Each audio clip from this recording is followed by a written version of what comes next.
नमः संस्कृताय। मैं मेधा एक बार फिर से आप सभी का हार्दिक स्वागत करती हूँ अपने YouTube चैनल में। यूजीसी नेट 2021 के प्रश्न पत्र में हम 50 प्रश्नों को हल कर चुके हैं। आज हम 51 से आगे के प्रश्नों को हल करेंगे। तो चलिए प्रारंभ करते हैं 51वें प्रश्न के साथ।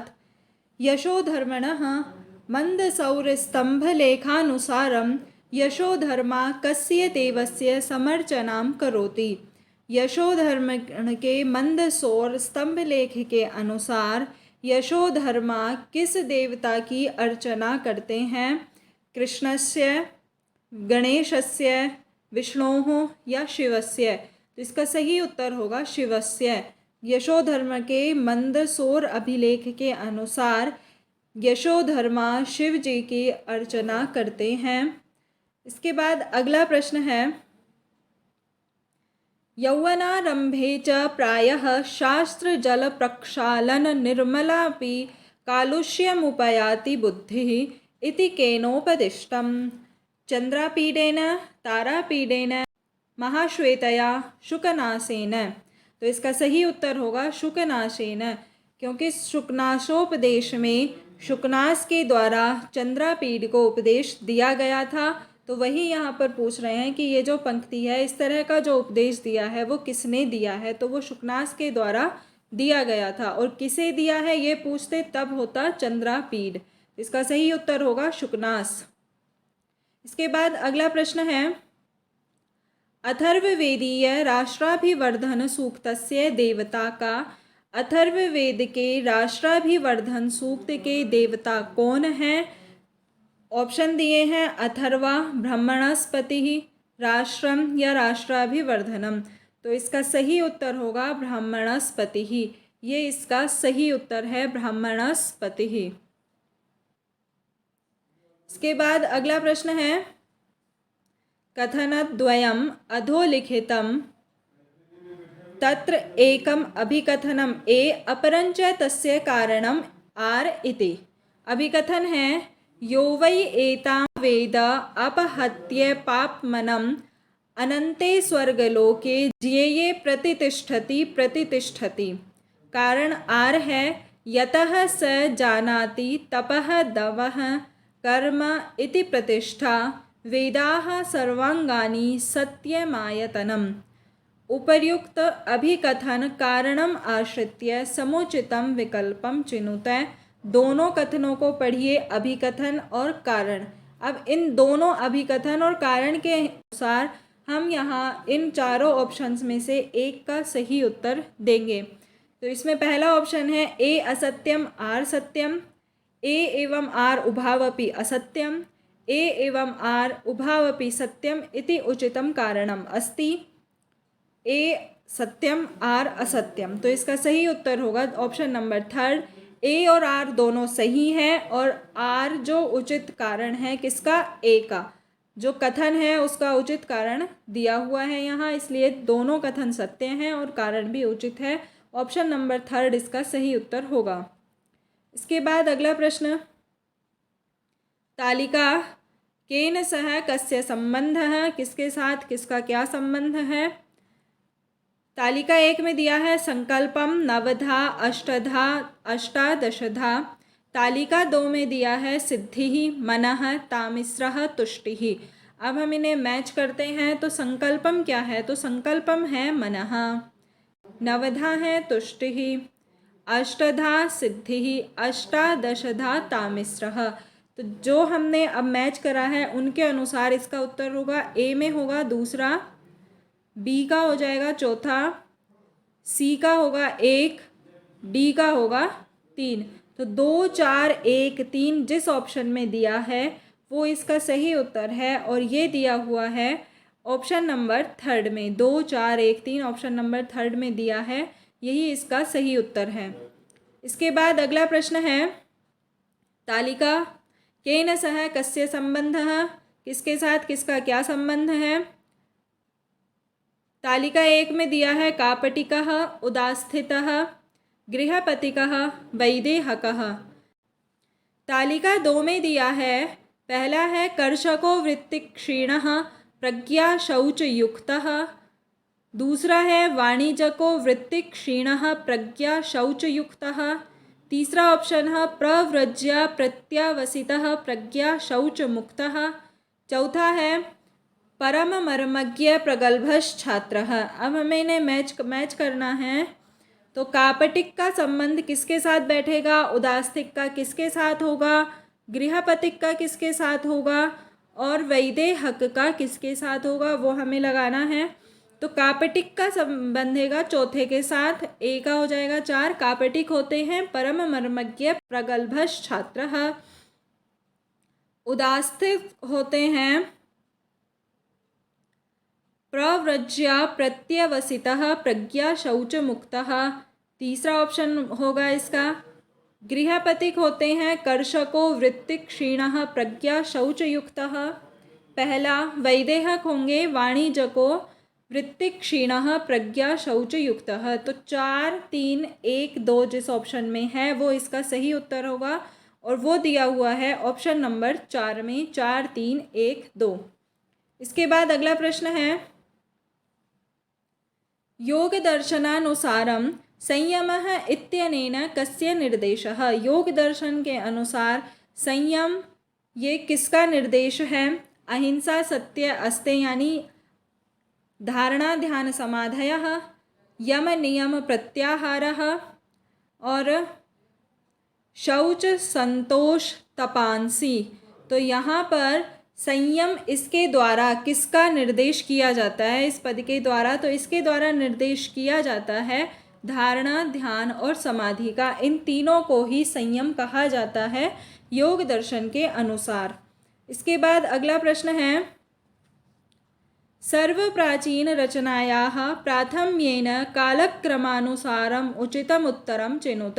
कालक्रम के अनुसार हमें इनका उचित उत्तर देना है। तो ऑप्शन दिए हैं किरातार्जुनीयम, कुमार संभवम, नैषधीय चरितम, रामायणम और स्वप्नवासव दत्तम। तो सबसे पहली रचना है रामायण, यानी कि सबसे पहले आएगा डी। दूसरे नंबर की रचना है इनमें से स्वप्नवासव दत्तम भास। उसके बाद अगली रचना है कुमार संभव बी। फिर लिखा गया है किरातार्जुनीयम और अंत में लिखा गया है नैषधीय चरितम यानी सी। तो DEBAC इसका सही उत्तर होगा। अब इन चारों ऑप्शन में DEBAC दिया हुआ है ऑप्शन नंबर 4 में, तो ये इसका सही उत्तर होगा। इसके बाद अगला प्रश्न है सदानंद प्रणीते वेदांत सारे तत्त्वमसि अत्र अखंडार्थ बोधकेषु त्रिषु संबंधेषु अयम नास्ति। तो इनमें से नहीं पूछा है तत्त्वमसि का जो संबंध, 3 संबंध हैं उनमें से कौन सा नहीं है। अयुत सिद्ध संबंधः, पदयोः समानाधिकरण्यम, पदार्थयोर विशेषण विशेष्य भावः, प्रत्यगात्म लक्षणयोर लक्ष्य लक्षण भावः। इसमें से अयुत सिद्ध संबंध जो 3 संबंध हैं उन 3 में अयुत सिद्ध संबंध नहीं आता है। पदयोः समानाधिकरण्यम, पदार्थयोर विशेषण विशेष्य भावः, प्रत्यगात्म लक्षणयोर लक्ष्य लक्षण भावः। ये तीनों अखंडार्थ बोधक के 3 संबंध हैं, अयुत सिद्ध संबंध नहीं है। तो इसका सही उत्तर हो जाएगा ऑप्शन नंबर 1। इसके बाद अगला प्रश्न है यज्ञेन यज्ञमजन्त देवाः इति मंत्रांशे यज्ञम इति पदस्य भाष्यकार सायणानुसारम अर्थोस्ति। इस मंत्रांश में जो यज्ञ पद आया है वो भाष्यकार के अनुसार, कौन से भाष्यकार, सायण के अनुसार उस पद का क्या अर्थ है। प्रजापतिम, श्रौतयज्ञम, सत्वृत्तम या हविर्यज्ञम। तो यहाँ पर यज्ञ का अर्थ है प्रजापति। तो इसका ऑप्शन नंबर 1 सही उत्तर होगा। इसके बाद अगला प्रश्न है एते महाकवि कालिदास प्रणीते महाकाव्ये स्तः। कालिदास के प्रणीत महाकाव्य बताने हैं रघुवंशम, मेघदूतम, अभिज्ञान शाकुंतलम, कुमार संभवम। अब इस प्रश्न में हमें 2 कालिदास के महाकाव्य बताने हैं। महाकाव्यों को बताना है, खंड काव्य और नाटक को नहीं लेना है, क्योंकि ये चारों ही रचनाएं महाकवि कालिदास द्वारा प्रणीत हैं। तो इनमें से जो महाकाव्य हैं, अब यहाँ प्रश्न पे ध्यान देना, महाकाव्य पूछा गया है, तो महाकाव्य है एक तो रघुवंश और दूसरा महाकाव्य है कुमार संभवम। तो ए और डी जिस ऑप्शन में होगा वो इसका सही उत्तर होगा। ए और डी दिया हुआ है ऑप्शन नंबर सेकंड में, दूसरे में, तो वो इसका सही उत्तर होगा। इसके बाद अगला प्रश्न है, अक्षैर्मा दिव्य कृषिमित कृषस्व वित्ते रमस्व बहुमन्यमानः अस्य मंत्रस्य देवता का। इस मंत्र के देवता कौन है ये बताना है हमें। अक्षाः, कवशः, कृषिः और कितवः अक्षाश्च। तो इस मंत्र के देवता हैं कृषि, तो वो इसका सही उत्तर होगा कृषि, ऑप्शन नंबर थर्ड। इसके बाद अगला प्रश्न है, कौटिल्य अर्थशास्त्रानुसारम के राजानम उत्तिष्ठमानमनुत्तिष्ठन्ते। ऑप्शंस दिए हैं, पौरजनाः, भृत्याः, शत्रवः, शिष्याः। तो यहाँ इसका सही उत्तर होगा भृत्याः। कौटिल्य अर्थशास्त्र के अनुसार राजा के उठने पर ही जो उठते हैं, राजानम उत्तिष्ठमानम अनुतिष्ठन्ते। ऑप्शन नंबर 2 इसका सही उत्तर होगा। इसके बाद अगला प्रश्न है, तालिका का केन सह कस्य संबंधः। तालिका 1 में दिया है त्रिविक्रम भट्टः, भट्टनारायणः, विशाखदत्तः, शूद्रकः। तालिका 2 में दिया है मृच्छकटिकम, मुद्रा राक्षसम, वेणी संहारम, नलचंपू। तो अब हम यहाँ पर हमें मिलाना है, तो त्रिविक्रम भट्ट की रचना है नलचंपू, भट्टनारायण का संबंध है वेणी संहार के साथ, विशाखदत्त का संबंध है मुद्रा राक्षस के साथ, शूद्रक का संबंध है मृच्छकटिकम के साथ। तो पहले में हो जाएगा 4, दूसरे में यानी बी में हो जाएगा 3 और सी में हो जाएगा 2 और डी में होगा 1। तो 4, 3, 2, 1 जिस ऑप्शन में होगा वो इसका सही उत्तर होगा। तो 4, 3, 2, 1 दिया हुआ है ऑप्शन नंबर 4 में, तो वही इसका सही उत्तर है। इसके बाद अगला प्रश्न है, महाभारतस्य मंगल श्लोके कस्य ग्रंथस्य निर्देशोस्ति। महाभारत के मंगल श्लोक में किस ग्रंथ का निर्देश है। जय ग्रंथस्य, भारत ग्रंथस्य, महाभारत ग्रंथस्य या विजय ग्रंथस्य। तो इसका सही उत्तर होगा जय ग्रंथस्य। महाभारत के मंगल श्लोक में जय ग्रंथ का निर्देश है। इसके बाद अगला प्रश्न है, कौटिल्य मते धर्मोपद शुद्धान अमात्यान स्थापयेत्। ऑप्शंस दिए हुए हैं, धर्मस्थानीयेषु, सन्निधात्री निचय कर्मसु, कंटक शोधनेषु, बाह्याभ्यंतर विहार रक्षासु। तो यहाँ पर हमें अब इनमें से जो ऑप्शंस दिए हुए हैं उसके हिसाब से हमें यहाँ बताना है कि कौन सा इसका सही उत्तर होगा। तो यहाँ पर धर्मोपद शुद्ध अमात्य हैं, एक तो ए धर्मस्थानीयेषु और है सी कंटक शोधनेषु। तो ऑप्शन नंबर 2 इसका सही उत्तर होगा। ये कौटिल्य के अर्थशास्त्र में दिया हुआ है। इसके बाद अगला प्रश्न है, मनुमते उत्तरोत्तर श्रेष्ठानि मान्यस्थानानि सन्ति। ऑप्शंस दिए हैं, बंधुः, वयः, कर्म, विद्या या वित्तम। अब इनमें से हमें ऑप्शंस मैच करने हैं कि कौन कौन से किस किस क्रम से आएंगे। जो उत्तरोत्तर श्रेष्ठ जो मान्य स्थान है वो किस किस क्रम में आएंगे। तो सबसे पहले कौन सा आएगा, सबसे उसके बाद किसका नंबर आएगा और फिर कौन सा ऑप्शन आएगा। तो सबसे पहले यहाँ पर आएगा वित्तम। उत्तरोत्तर श्रेष्ठ बताने हैं तो सबसे पहले हमें सबसे निकृष्ट लेना है। उसके बाद में आएगा बंधु, फिर आएगा वयः, उसके बाद में आएगा कर्म और अंत में आएगी विद्या। तो EABCD जिस ऑप्शन में है वो इसका सही उत्तर होगा। EABCD ऑप्शन नंबर 4 में दिया हुआ है, तो वो इसका सही उत्तर होगा। अगला प्रश्न है, सौत्रांतिक मतम वैभाषिक मतम अनयोः संबंधो वर्तते। सौत्रांतिक मत और वैभाषिक मत इनका संबंध है, किससे संबंध है। चार्वाक दर्शनेन, जैन दर्शनेन, न्याय दर्शनेन, बौद्ध दर्शनेन।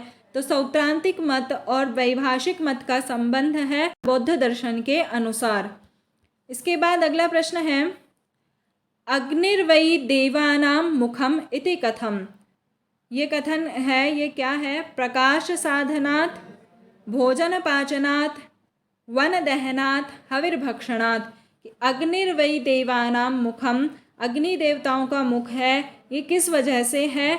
तो ये हविर्भक्षणात्, हवि के भक्षण को करने के कारण है। ऑप्शन नंबर 4 इसका सही उत्तर होगा। इसके बाद अगला प्रश्न है, ऋग्वेद प्रातिशाख्यानुसारम रक्त संज्ञोस्ति। ऋग्वेद प्रातिशाख्य के अनुसार रक्त संज्ञा है अनुनासिकः, जिह्वामूलीयः, संध्यक्षरः या संयोगः। तो रक्त संज्ञा होती है अनुनासिक वर्णों की। ऑप्शन नंबर 1 इसका सही उत्तर होगा। इसके बाद अगला प्रश्न है, अधोंकितेषु कैर्द्वयोः संबंधोस्ति। अधोंकित जो नीचे दिया हुआ है, इनमें से किन दो का संबंध है? पहला ए में दिया है बभूवे, दूसरा है नेर्विशः, तीसरा है समप्रविभ्यः स्थः और डी है भावकर्मणोः। तो अभी हमें इन दो का संबंध बनाना है। तो सबसे पहले बभूवे ए ऑप्शन में जो दिया है और डी भावकर्मणोः, इन दोनों का संबंध है।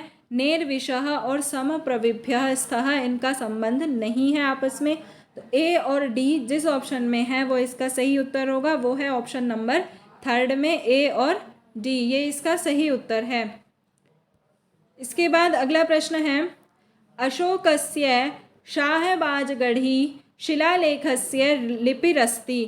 अशोक के शाहबाजगढ़ी शिलालेख की लिपि है खरोष्ठी, देवनागरी, ब्राह्मी या शारदा। तो अशोक के शाहबाजगढ़ी शिलालेख की लिपि खरोष्ठी है। ऑप्शन नंबर 1 इसका सही उत्तर होगा। इसके बाद अगला प्रश्न है, ब्राह्मण ग्रंथेषु वर्णनम नोपलभ्यते। ब्राह्मण ग्रंथों में वर्णन नहीं उपलब्ध होता है आत्मनः त्रयाणाम लोकानाम पुनर्जन्मः परमाणुवस्त्रस्य। तो इसका सही उत्तर होगा ऑप्शन नंबर 4 परमाणुवस्त्रस्य। आत्मनः त्रयाणाम लोकानाम और पुनर्जन्म, इन तीनों का वर्णन ब्राह्मण ग्रंथों में उपलब्ध होता है। ऑप्शन नंबर 4 इसका सही उत्तर होगा। अगला प्रश्न, अधोलिखितेषु द्वावेतौ सिद्धांत रूपेण बौद्ध दर्शनेन स्वीक्रियते। तो निम्न में से जो दो ऑप्शंस हैं वो बौद्ध दर्शन में स्वीकार किए गए हैं सिद्धांत के रूप में। तो कौन कौन से हैं वो हमें यहाँ पर बताने हैं। ए है शब्द नित्यतावादः, बी है प्रतीत्य समुत्पादः, सी है सप्तभंगे नयः और डी है क्षणिकवादः। तो हमें पता है कि बौद्ध दर्शन में सिद्धांत रूप में एक तो प्रतीत्य समुत्पाद को लिया गया है और एक क्षणिकवाद को स्वीकार किया गया है। तो बी और डी इसका सही उत्तर होगा। बी और डी ऑप्शन नंबर 3 में दिया है, तो वही इसका सही उत्तर है। इसके बाद अगला प्रश्न है, वाक्यपदीयानुसारम शब्द ब्रह्म विषये के कथने उचिते स्तः। वाक्यपदीय के अनुसार शब्द ब्रह्म के विषय में कौन से कथन उचित हैं?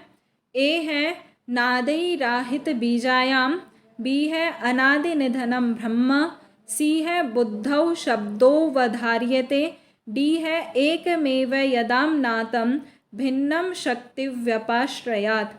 तो यहाँ पर एक तो अनादि निधनम ब्रह्म है जो शब्द ब्रह्म के विषय में कहा गया है, जो उचित है और होगा डी। एकमेव यदाम नातम भिन्नम शक्ति व्यपाश्रयात्, इसका सही उत्तर होगा। बी और डी ऑप्शन नंबर 3 में दिया है, तो वही इसका सही उत्तर है। अगला प्रश्न, केन सह कस्य संबंध है। संबंध वाला प्रश्न आ गया है। अब तालिका 1 है संस्कृत भाषा, हिंदी भाषा, तिब्बती भाषा और संथाली भाषा। तालिका 2 में दिया है श्लिष्ट वियोगात्मक, अश्लिष्ट मध्य योगात्मक, अयोगात्मक और श्लिष्ट संयोगात्मक। तो अब हमें लगाना है जो संस्कृत भाषा है वो श्लिष्ट संयोगात्मक है, हिंदी भाषा है श्लिष्ट वियोगात्मक, तिब्बती भाषा है अयोगात्मक और संथाली भाषा है अश्लिष्ट मध्य योगात्मक। तो ए का हो जाएगा 4, बी का हो जाएगा 1, सी का हो जाएगा 3 और डी का हो जाएगा 2। तो 4 1 3 2 किस ऑप्शन में दिया है? 4 1 3 2 लास्ट 4th ऑप्शन में दिया है, तो वही इसका सही उत्तर होगा। अगला प्रश्न, ग्रीमस्य नियमानुसारम ग द ब घोष अल्प प्राण ध्वनीनां परिवर्तन क्रमः क। तो ग्रिम नियम के अनुसार ग द ब का जो ध्वनियाँ हैं उसका परिवर्तन क्रम क्या है? तो ग क गैब परिवर्तित होगा कै में, द थ ब फ। दूसरा ऑप्शन है ग क द त ब प। तीसरा ऑप्शन है ग ख द थ ब फ। चौथा ऑप्शन है ग घ द ध ब भ। तो यहाँ इसका सही उत्तर होगा ऑप्शन नंबर सेकंड वाला। ग परिवर्तित होता है कै में, द परिवर्तित होता है तय में और ब परिवर्तित होता है पै में। क त प में ग द ब की ध्वनियाँ परिवर्तित होती हैं। इसके बाद अगला प्रश्न है, स एकस्त्रीणि जयति जगन्ति कुसुमायुधः हरतापि तनुं यस्य शम्भुना न हृतं बलम् इत्यस्मिन् पद्ये कः अलंकारो वर्तते। इस पद्य में हमें अलंकार बताना है। तुल्य योगिता, निदर्शना, विभावना या विशेषोक्ति। तो इस पद्य में अलंकार है विशेषोक्ति। ऑप्शन नंबर 4 इसका सही उत्तर होगा। इसके बाद अगला प्रश्न है, तैत्तिरीय संहितायाः भाष्यकारान् कालक्रमेण योजयत। तैत्तिरीय संहिता के जो भाष्यकार हैं तैत्तिरीय संहिता के, उनको हमें काल क्रम से योजना करनी है, मिलाना है। अब तो ABCDE 5 ऑप्शन दिए हैं। पहला है भवस्वामी, दूसरा है क्षुरः, C है कुंडिनः, D सायणः, E कौशिक भट्ट, भास्कर मिश्रः। तो अब हमें इन्हें काल क्रम से लगाना है। तो सबसे पहले है कुंडिनः C, उसके बाद में है A भवस्वामी, भवस्वामी के बाद में आते हैं कौशिक भट्ट, भास्कर मिश्र, उसके बाद में आते हैं क्षुरः और अंत में आएंगे सायण। तो CAEBD जिस ऑप्शन में दिया हुआ है वो इसका सही उत्तर होगा। तो CAEDB दिया हुआ है ऑप्शन नंबर 2 में, तो वही इसका सही उत्तर है। Option number 2 CAEDB। अगला प्रश्न, अधस्तनेषु कयोर्द्वयोः संबंधः। निम्न में से 2 का संबंध बताना है। पतंजलि महाभाष्यकारः, कालिदासः, गोनर्दीयः, शबरस्वामी। तो यहाँ किसका संबंध है, किन 2 का संबंध है? तो एक तो पतंजलि महाभाष्यकार और गोनर्दीय, इनका आपस में संबंध है। तो ऑप्शन नंबर A और C इसका सही उत्तर होगा। इसके बाद अगला प्रश्न है, सर विलियम जोन्स महोदयः ब्राह्मी लिपिरुत्पत्तिः मन्यते। सर विलियम जोन्स जो हैं वो ब्राह्मी लिपि की उत्पत्ति मानते हैं। किससे मानते हैं? फिनीशियनतः, सेबुअन यानी हिमैटिक लिपितः, फिनीशियन लिपेः अर्माइक अक्षरेभ्यः। तीसरा है फिनीशियन लिपितः मिसराक्षरेभ्यः। चौथा ऑप्शन है सैमेटिक लिपितः। तो इसका सही उत्तर होगा सैमेटिक लिपितः। सैमेटिक लिपि से ब्राह्मी लिपि की उत्पत्ति मानते हैं सर विलियम जोन्स। तो इसका ऑप्शन नंबर 4 सही उत्तर होगा। इसके बाद अगला प्रश्न है, महाभाष्यानुसारम कयोर्द्वयोरुचितः संबंधः। महाभाष्य के अनुसार किन 2 का उचित संबंध है? दुष्टः शब्दः, गुणो नाम सह कर्मण्यन विभक्तिम कुर्वन्ति। तो दुष्टः शब्दः और विभक्तिम कुर्वन्ति, इन दोनों का उचित संबंध है क्योंकि ये दोनों 13 प्रकार के जो गौण शब्द बताए गए थे वो। इसके बाद अगला प्रश्न है, एतयोः अलंकारयोः उपमान उपमेयौ भवतः। तो कौन से उपमान उपमेय होंगे इनमें से? रूपकम, विभावना, उत्प्रेक्षा, विशेषोक्ति। इन चारों ऑप्शन में से किस अलंकार में उपमान और उपमेय होते हैं? तो हमें पता है कि एक तो रूपक अलंकार में उपमान उपमेय होते हैं, और उत्प्रेक्षा अलंकार में उपमान और उपमेय होते हैं। तो ए और सी जिस ऑप्शन में होगा वो इसका सही उत्तर होगा। ऑप्शन नंबर ए और सी दिया हुआ है सेकंड वाले ऑप्शन में, तो यही इसका सही उत्तर होगा। अगला प्रश्न है, फिर से अभिकथन वाला है ये। कथनद्वयम् अधोलिखितं तत्र एकम् अभिकथनम् अपरञ्च तस्य कारणम् इति। अभिकथन है, वितरति गुरुः प्राज्ञे विद्यां तथैव जडे न तु खलु तयोर्ज्ञाने शक्तिं करोत्यपहन्ति वा भवति ही पुनर्भूयान् भेदः फलं प्रति तद् यथा। कारण दिया है, प्रभवति शुचिर्बिम्बग्राहे मणिर्न मृदादयः।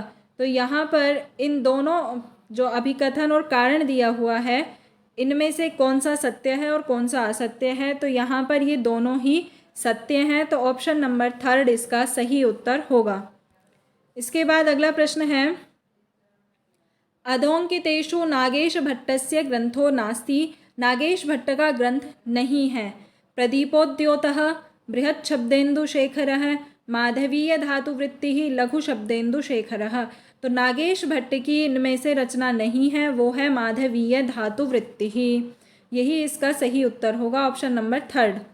अगला प्रश्न है, अस्मिन् श्लोके अलंकार छंदसोः स्थितिरियं वर्तते। अलंकार और छंद बताना है हमें इस श्लोक में।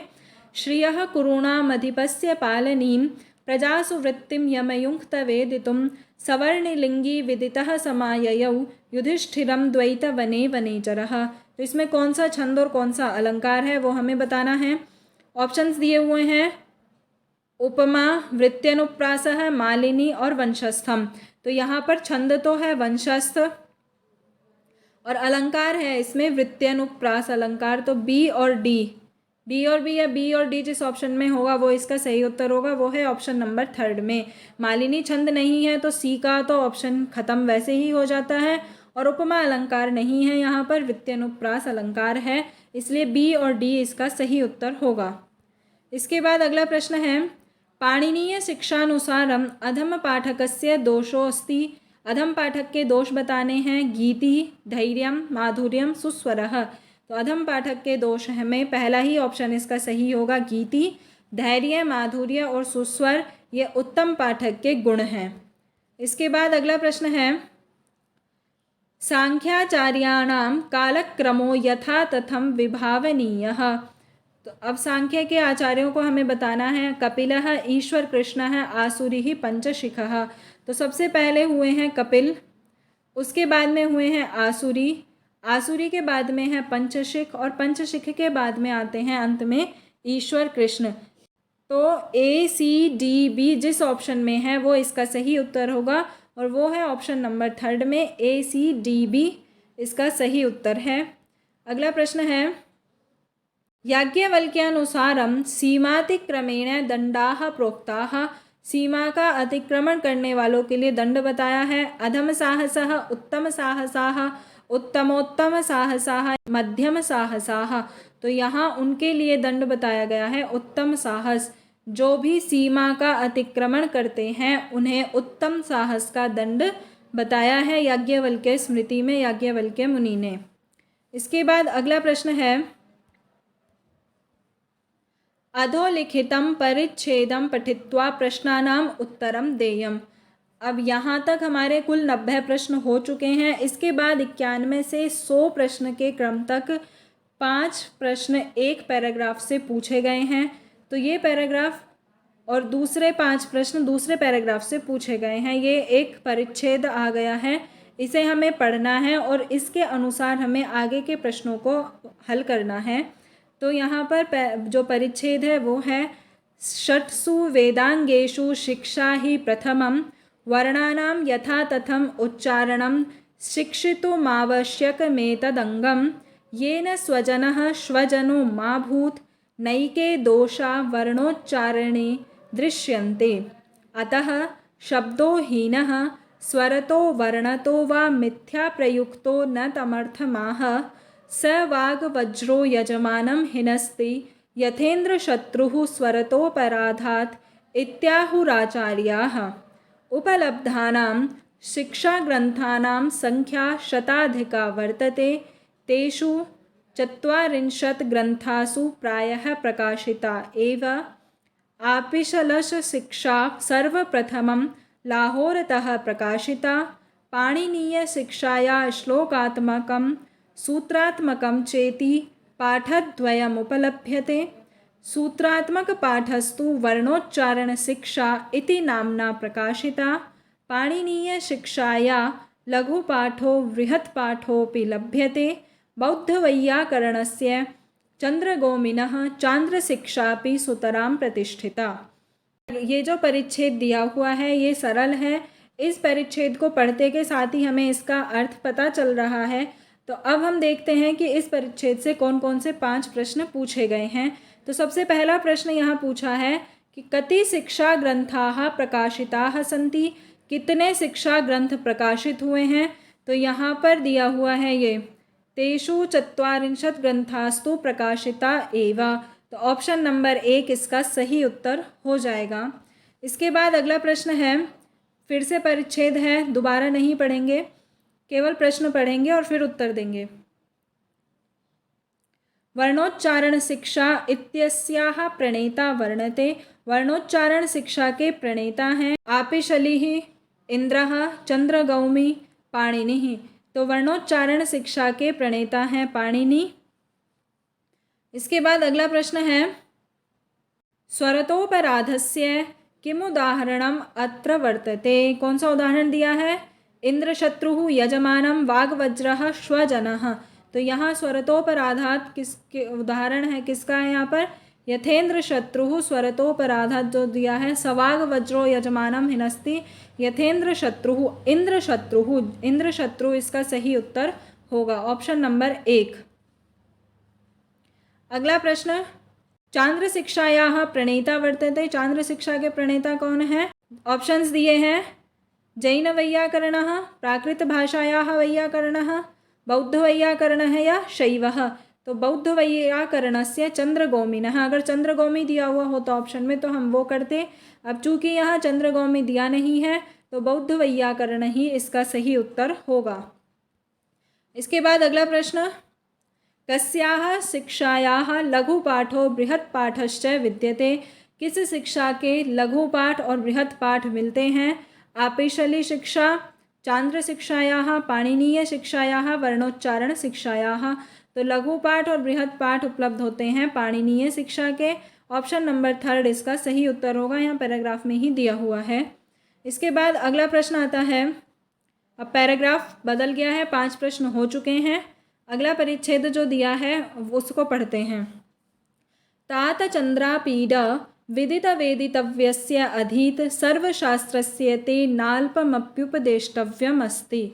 केवलाश्च निसर्गत एव अभानुभेद्यमरत्नलौकच्छेद्यमप्रतीप प्रभापनेयम् अतिगहनं तमो यौवनप्रभवम् अपरिणामोपशमो दारुणो लक्ष्मीमदः यौवनारम्भे च प्रायः शास्त्रजलप्रक्षालन निर्मलापि कालुष्यमुपयाति बुद्धिः अनुज्झितधवलतापि सरागेव भवति यूनां दृष्टिः भवादृशा एव भवन्ति भाजनानि उपदेशानाम् अपगतमलेहि मनसि स्फटिकमणाविव रजनीकरगभस्तयो विशन्ति सुखेन उपदेशगुणाः सरस्वती परिगृहीतमीर्ष्येव नालिङ्गति जनं गुणवन्तम् अपि अपवित्रम् इव न स्पृशति उदारसत्वम् अमङ्गलम् इव न बहुमन्यते इति शुकनाशोपदेशं श्रुत्वा राजकुमारोतितरां धर्जितः। शुकनाशोपदेश में से दिया हुआ है ये परिच्छेद। तो अब यहाँ पर प्रश्न है, एष आदेशः कस्मै प्रदीयते। ये आदेश किसको दिया गया है? कादम्बर्यै, चंद्रापीडाय, तारापीडाय या शुकनासाय। तो पहले ही यहाँ दिया हुआ था तात चंद्रापीड, तो ये चंद्रापीड को दिया गया है, तो ऑप्शन नंबर 2 इसका सही उत्तर होगा। इसके बाद अगला प्रश्न है, राजलक्ष्मीः सरस्वती परिगृहीतं जनं केन कारणेन न आलिंगति। किस कारण से सरस्वती परिगृहीत लोगों को जो राजलक्ष्मी है वो आलिंगन नहीं करती है? ईर्ष्यया, क्रोधेन, लोभेन या स्वार्थ बुद्धया। तो इसका सही उत्तर होगा ईर्ष्यया। ईर्ष्या के कारण वो सरस्वती परिगृहीत लोगों का आलिंगन नहीं करती है। अगला प्रश्न, यूनां बुद्धि कदा कालुष्यमुपयाति। युवाओं की बुद्धि कब कालुष्य को प्राप्त होती है? कुमारावस्थायां, यौवनारंभे, राजनीतौ, वार्धक्ये। तो जो यौवन का प्रारंभ है यानी यौवनारंभ में ही जो युवाओं की बुद्धि है वो कलुषता को प्राप्त होती है। अगला प्रश्न है, अस्मिन् गद्य खंडे कः उपदिशति। इस गद्य खंड को कौन उपदेश करता है, मतलब किसके द्वारा ये उपदेश दिया गया है? तारापीडः, महाश्वेता, शुकनासः या शूद्रकः। तो ये उपदेश दिया गया है शुकनास के द्वारा, तो शुकनासः इसका सही उत्तर होगा। अगला प्रश्न है, उपदेशाः कस्य मनसि सुखेन प्रविशन्ति। उपदेश किसके मन में सुख से प्रवेश करते हैं? मलरहिते मनसि, राजकुमार मनसि, श्रद्धालु जनस्य मनसि, शिष्य मनसि। तो मूल में ही दिया हुआ है कि ये जो उपदेश हैं वो मल रहित मन में ही प्रवेश करते हैं। तो इस प्रकार हमारे 100 प्रश्न यहाँ समाप्त होते हैं। इसी तरह यूजीसी नेट 2021 का ये प्रश्न पत्र भी आज संपूर्ण होता है। इसके 3 भाग बन गए हैं, पार्ट 1, पार्ट 2 और पार्ट ये 3rd। तो आप इन तीनों पार्ट को अवश्य देखें। अगर आपको ये वीडियो पसंद आई हो तो लाइक, शेयर, सब्सक्राइब जरूर करें। साथ ही बेल आइकन भी दबाएं जिससे कि आपको नोटिफिकेशंस मिलते रहें। फिर मिलते हैं अगली वीडियो में, तब तक के लिए धन्यवाद। जयतु संस्कृतम, जयतु भारतम।